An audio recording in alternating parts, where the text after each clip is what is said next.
It promises to be a wonderful show. Here, we bring you the biggest news, the biggest stories. We break the news as it is, and that's exactly what we do here every day to make your mornings special. So once again, I bid you welcome to this wonderful program, Morning Spring on Western Spring Television. My name is Emeka Daniel. They call me Dan Ziggy. And of course, I'm not alone in the studio. I have right here with me Femi Ojo himself. Good morning, Femi. Thank you, Daniel. How are you? Good morning. I'm great, absolutely. Always happy to be a Nigerian. Of course, we are. And of course, I bring you good tidings that you cannot refuse at this TGIF edition of Morning Spring here at Western Spring Television, where we say to our cities, having critical conversation about the betterment of this great nation called Nigeria. Good people. Great nation. Thank you for staying with us all week.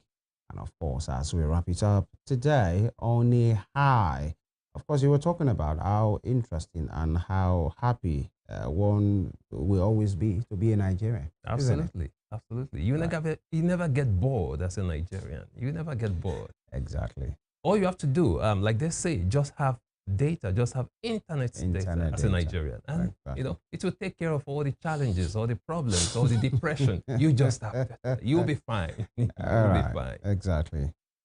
That is it. And just like you have said, so much to talk about. Actually, there will always be something to talk about, not just because of having something to talk about or having something important to talk about, things that inform our opinions and decision making. As a people, as Nigerians, from governance to politics to economy to sports to education to health, you know, even foreign affairs, global scene at times, that is part of what we talk about here every day. The dust is far from settling. Absolutely. In River State. And apart from River State, I mean, there's this striking one. You know, yesterday we talked about the House of Reps, about their decision to strip the vice president, governors, and their deputies of immunity. But unfortunately, they've decided to rescind their decision. All of a sudden. How? Overnight, they just decided. It was a proposal. Absolutely. Yeah. So why are they backing down? Now, a lot of people are giving them knocks that, why are you backing down? You know, I said it yesterday that they will fight, especially the governors, will fight against it. Okay, even the president, because it will definitely get to him at some point. Because like you said yesterday, why leave out the president? Why the vice president, the governors and their deputies? Why leave out the president? Now the House of Rep members have decided to rescind their decision. All of a sudden, they're having a change of mind. The question is why? Do you think, Femi, that they've been influenced? Maybe there's been some external influence on them? Or do you think that on their own, they just decided that perhaps this was a bad decision anyway? Interesting questions you have raised there, Daniel. It's, you know, we said it here that it will be an Herculean task to see that particular proposal, that bill, sailing through at the National Assembly for 2 or 3 reasons. One, the governors that are there right now, if that bill goes through, it might not take immediate effect. Maybe in the next general election cycle, they might post-date it. But if it becomes a law, then that means it takes effect immediately. Absolutely. All right. So what becomes the lot of governors that are there, many of them will fight it. They will use their influence to their representatives, the state representatives at the National Assembly, to say, oh boy, please do what is right, you know. And 2, many of those are the green chambers or the Senate, you know, the red chamber have, you know, aspirations to become governors one day. So it's like they digging their own graves ahead. You know, I just feel that's just playing to the gallery, actually. Whoever has raised that among them, or it's a proposal. So passing through the second reading means nothing, so to speak. When it matters, that's where it will be shut down, just like you have said yesterday. It won't go through because of our polity. Now, the drafters of the Constitution and the spirit behind that particular section is about avoiding distractions for elected officials, governors, president, and their deputies and vices. So in this case, but then we know it's not just about the distraction again. Many of them are working and ruling with impunity because they know nothing will happen for the first 4 years. They get re-elected again for the next 80 years. And then by the time they are through, they have so much money, just like we talk about, to frustrate any case, any criminal case that you might bring against them for years, 2, 3, 4, 5 years. At the end of the day, how many of them have been convicted? How many? Maybe Darie and, you know, the other one. And at the end of the day, they have been given presidential pardon. Buhari gave them pardon before he left. So what are we talking about? All Jews Okalo we mentioned had his case done for more than 10 years. The case has been thrown out, and he has been the court has been told to restart it again. So what are you talking about? All you have to do is be loyal to the sitting presidents. Well, I'm not saying that to the ruling system. I use that particular word because a former governor has said, "Come to the APC." As Oshomole said in public, and your sins are forgiven. And we have been seeing many of them cross-carpeting. Possibly they have enough sins that they need forgiveness for. But I don't really see that passing through. I'm not sure we are there yet. With the crop of politicians across board, this is not about APC at the center. It's about PD, because many of the decisions that have been taken recently, either tacitly, either reluctantly, other parties, other political parties have been a part. Either it's the yay or the nay. If actually, imagine the PDP caucus or the Labour Party caucus as a people, not just as one or two, will rise and say, no, we are not. When the yay and nay were being shouted in the decision of the state of emergency, did you hear any nay? Many of them would rather keep quiet. Absolutely. Okay, I didn't say yay, but you didn't say nay as well. So these are the decisions. Long story cut short, I'm not sure we are there yet. As a people. Absolutely. I'm talking about too much money circulating. During the week, there were allegations that the embattled Senator Natasha Akpoti-Uduaghan actually received a sum of 500 million naira from the Senate President, Godswill Akpabio.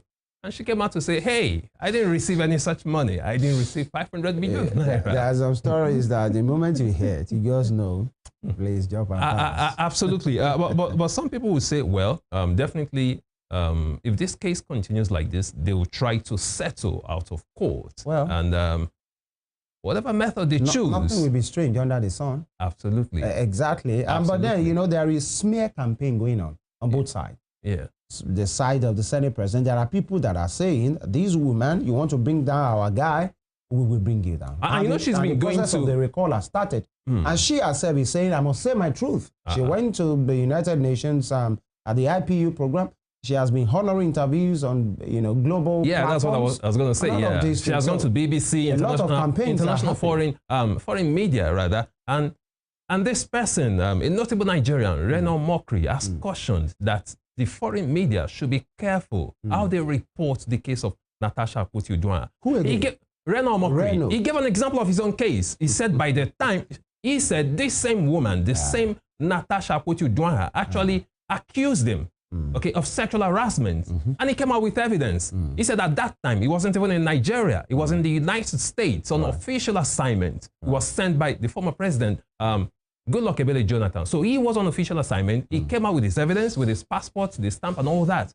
He said it was only after that that Natasha actually deleted that claim that he actually sexually harassed her. And they had to settle out of court. He said, Reno Mokri said, he was paid a reasonable amount of money, a huge sum of money. By who? By Natasha, of course. He said Natasha's fiancé then had to intervene and they had to pay him. So the foreign media should be careful how they report this. That's Reno's words. Absolutely. Actually, be that is true or not, fine. Natasha has not come out to say that Reno is wrong. Well, what I'm saying, I'm not even talking about the merit of the allegations, so either they settled out of court or not. I'm saying Reno has a right to his opinion. Absolutely. But he can't tell media outlets how to do their business. He's just telling them to be careful, to be objective in their reporting. That's Reno. Anybody can say that. And people for Natasha, many of the people are saying maybe she's going about this too far. But the woman, her supporters are saying it's about silence, and the voices of women should never be silenced. You know, there is a lot going on. And that's my concern. But as for Reno, absolutely, many persons know who Reno is. And of course, he's an avid social media user, and he's fine by that. But it's like somebody telling you here at Western Spring Television, this is how to do your job. Hello, Oga, we know how to do our job. Absolutely. And we know what to do. Exactly. So, absolutely. A lot to talk about today. We'll go on this quick break. And when we return, the papers are in. Very juicy and interesting headlines we have for you today on different dailies. Stay with us.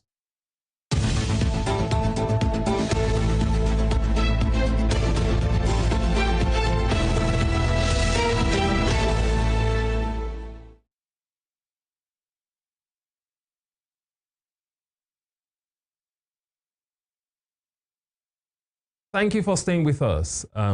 We move straight to the pages of the newspaper. We start with the Punch newspaper this morning. Let's check out some of the stories on the front page of the Punch newspaper.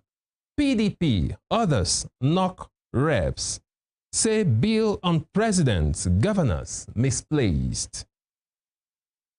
PDP, others knock reps, say bill on presidents, governors misplaced. With a rider, bill may bar Tinubu, Atiku, Obi from 2027 poll. CUPP, SDP, back candidates' competence against age-based bill. That's very interesting. You will recall that part of the bill was to stop, part of the amendment, the constitutional amendment also included trying to stop people who are over the age of 60 from contesting. And some papers reported it as, oh, they are trying to stop Tinubu, Atiku, and Obi, but truly it was just a bill that seeks to restrict the age of contestants for presidency and governorship to 60. But some people will say, why restrict them to that age? I mean, 60.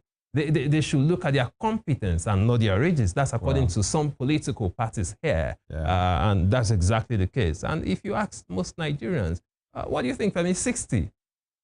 People above 60 running for president. I mean, I think 60 is still young. Because I want to be able to run 30 years from now. When you're 60. 30 and I'll be more than 60, 30 years from now. If you want to run, please start running now. Yeah, absolutely. Absolutely. But I think 60 is still... I think they should allow them. Anyway, well, it's just a proposal. Just a proposal, yeah. So it's not as if they are targeting Tinubu, Atiku, and Obi, as some people are reporting. It's just a general case. Moving on to other stories on the front page of the Punch newspaper. To the top strip right now. Experts lament as crude shortage. Funds ground 7 refineries. Experts lament as crude shortage. Funds ground foreign refineries.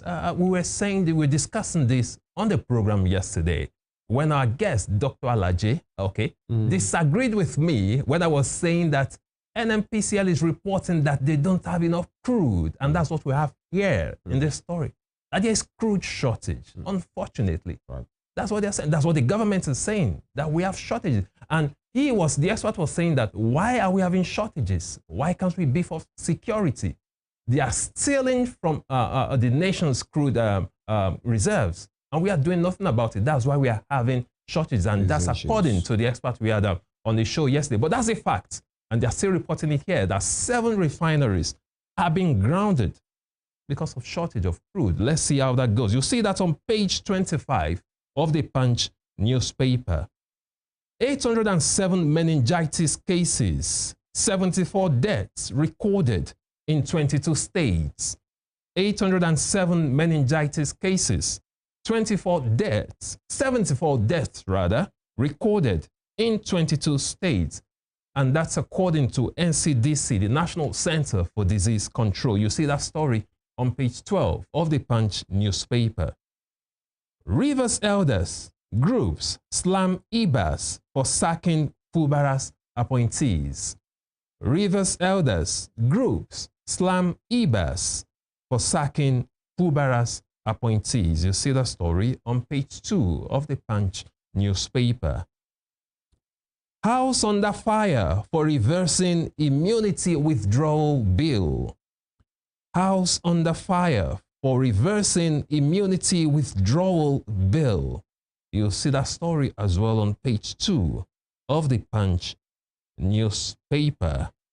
And right there at the middle of the page, you see the picture of the president of Ghana, that's John Mahama, with the president of Nigeria, President Bola Ahmed Tinubu.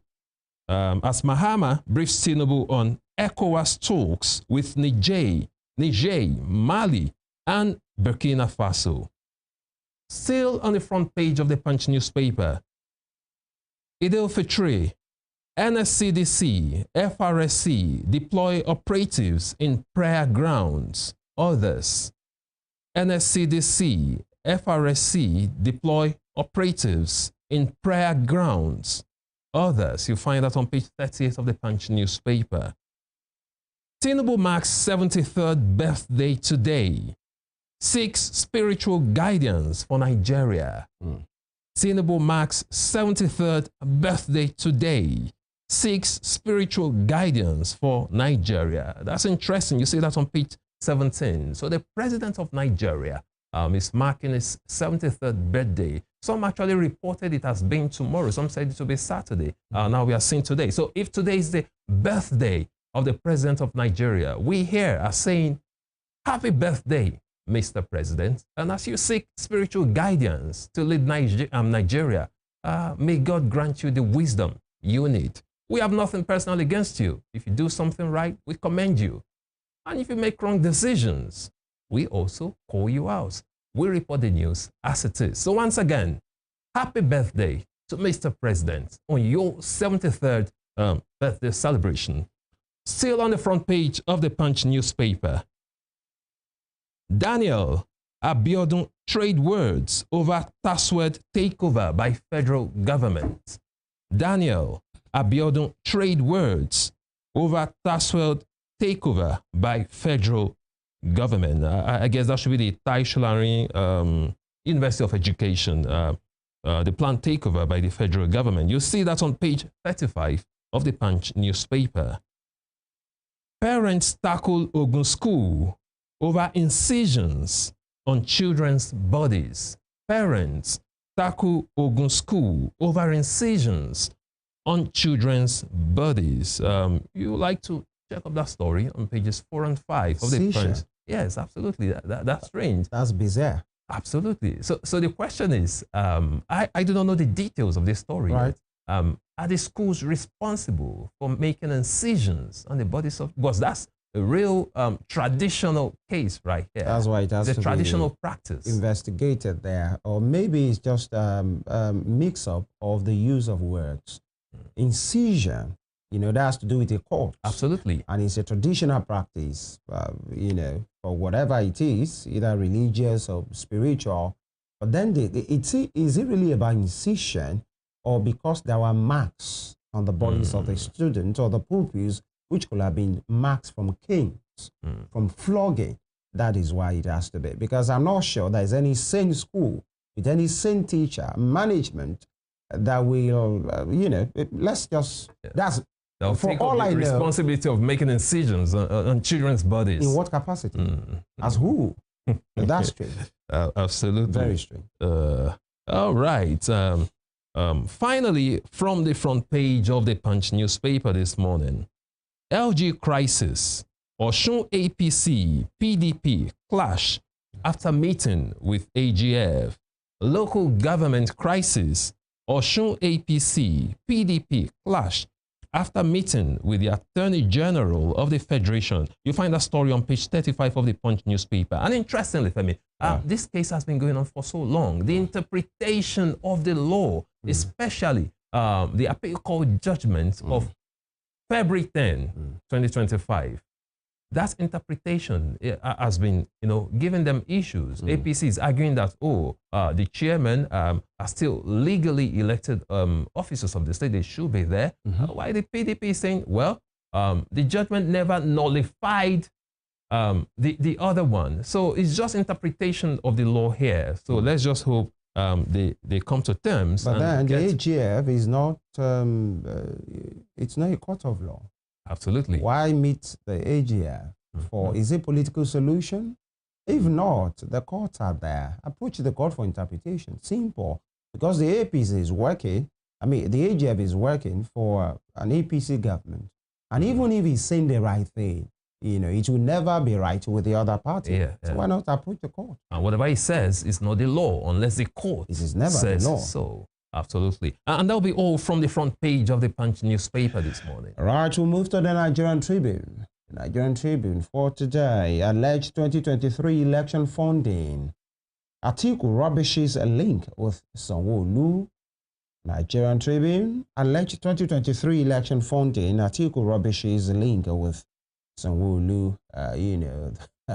Many things are happening there. And, there was caveat released yesterday, or a rebuttal by the press office of Atiku Abubakar to deny that, that particular allegation that he got some support from Jide Sanwo-Olu. And many persons are saying this is illogical. How can Jide Sanwo-Olu, that wants to be governor, that wanted to be governor at the time, be sponsoring somebody against his own godfather? But then in politics, you can never say never. Absolutely. But then Sanwo-Olu is a politician, and many persons would rather tell you, better stick with what you know.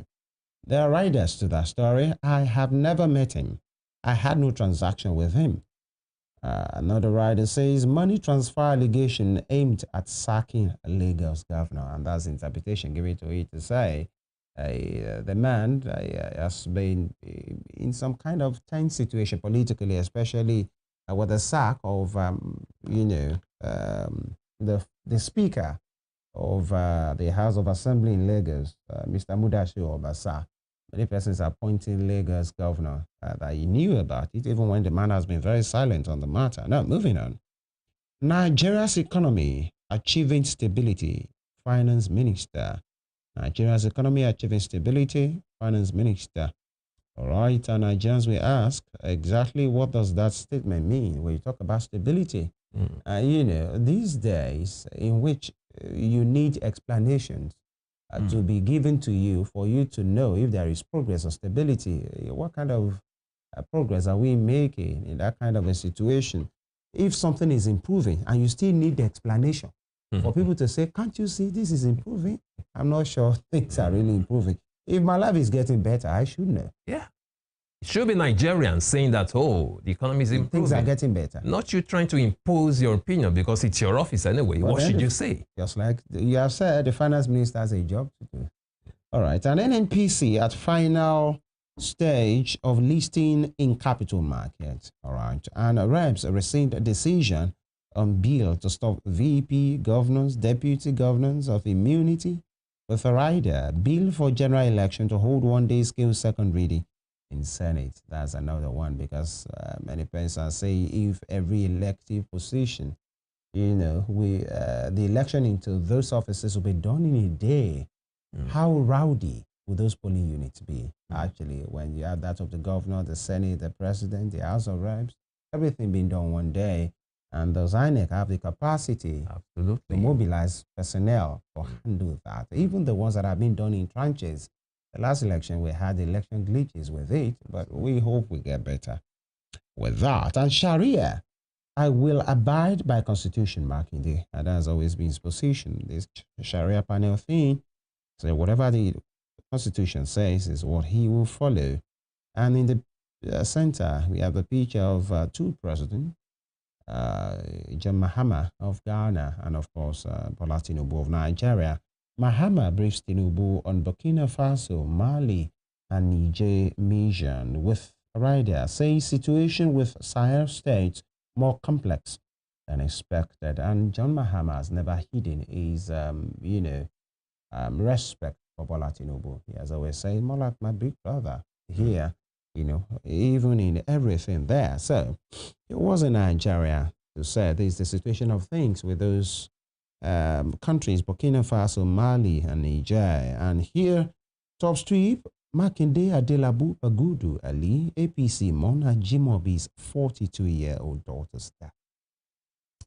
There's a sad situation, that befell the Ajimobi's family. Ajimobi, was the former governor of Oyo State who died. He passed away in 2020, I guess. Right, and, through the COVID time.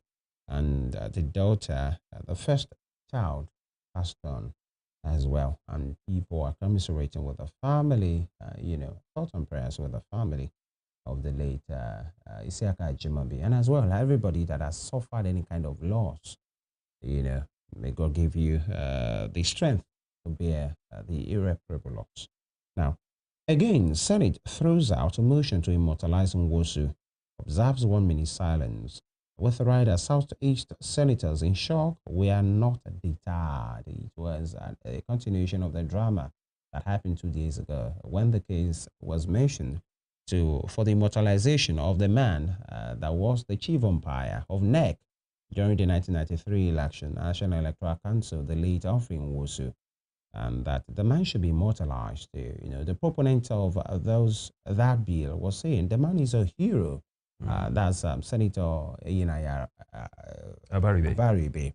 And in fact, almost the entire Southeast Caucus, the Senate, and the bill was shut down yesterday, thrown out, and instead, or rather say, okay, let's give him a 1 minute silence. I think that's okay by the Senate, and that got the Southeast Caucus in shock. In fact, they walked out of the plenary, and they are saying they are not deterred. That will be all. Yeah, it's an emotional one for them. So yeah. Emotions playing out there. You know, when people are attached to, and of course, they have their rights. When you hear some of the supporters of that bill, especially the senators at the National Assembly, they feel there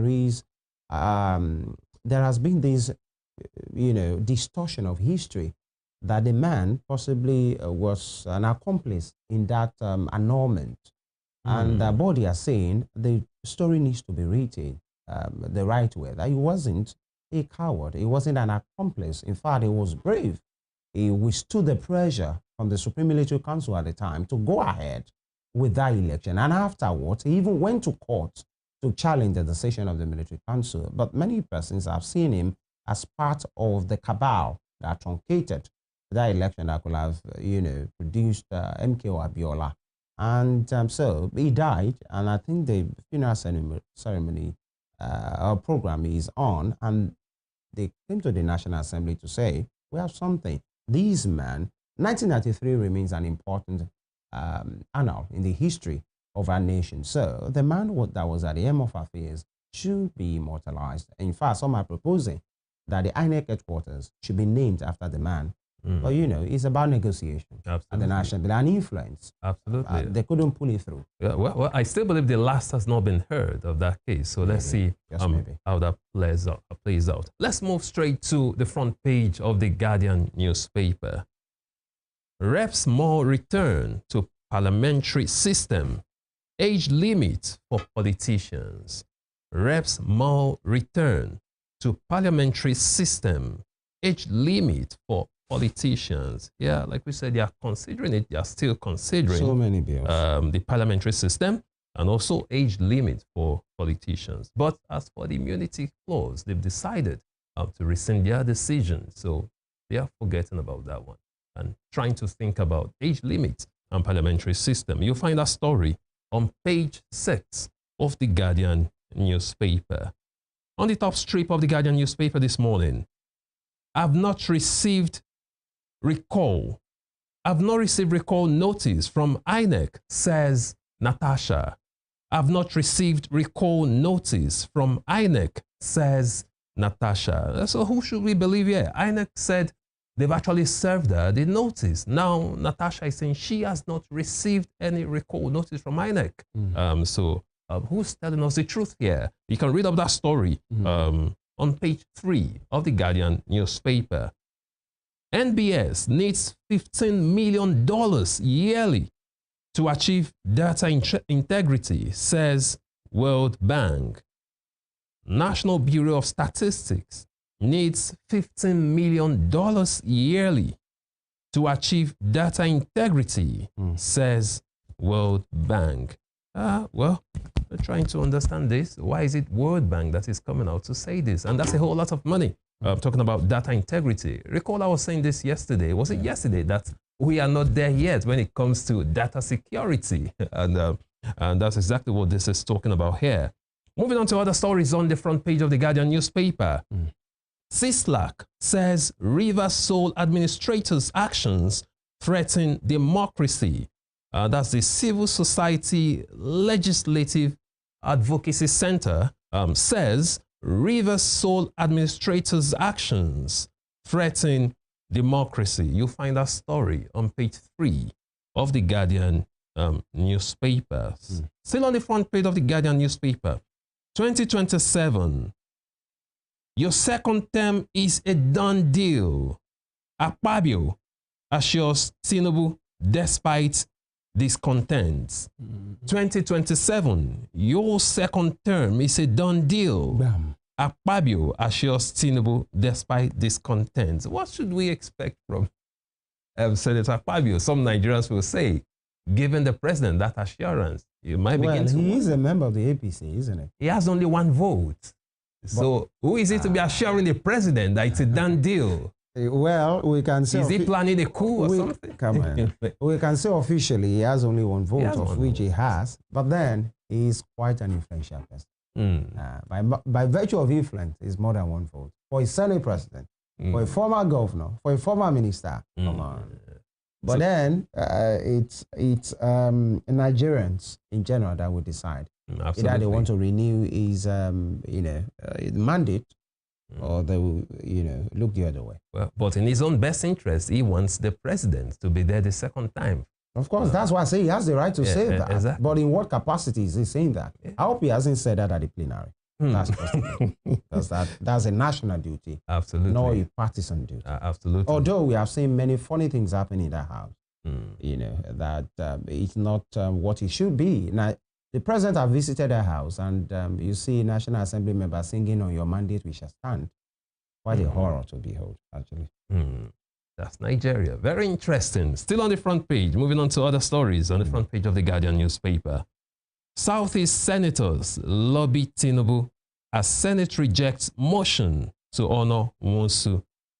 Southeast senators lobby Tinubu as Senate rejects motion to honor Nwosu. That's late Humphrey Nwosu we were just talking about right there. You'll find the story on page 5 of the Guardian newspaper. We'll always align with Constitution on Sharia law, says Makinde. We'll always align with Constitution on Sharia law, says Makinde. You find a story on page 7 of the Guardian newspaper.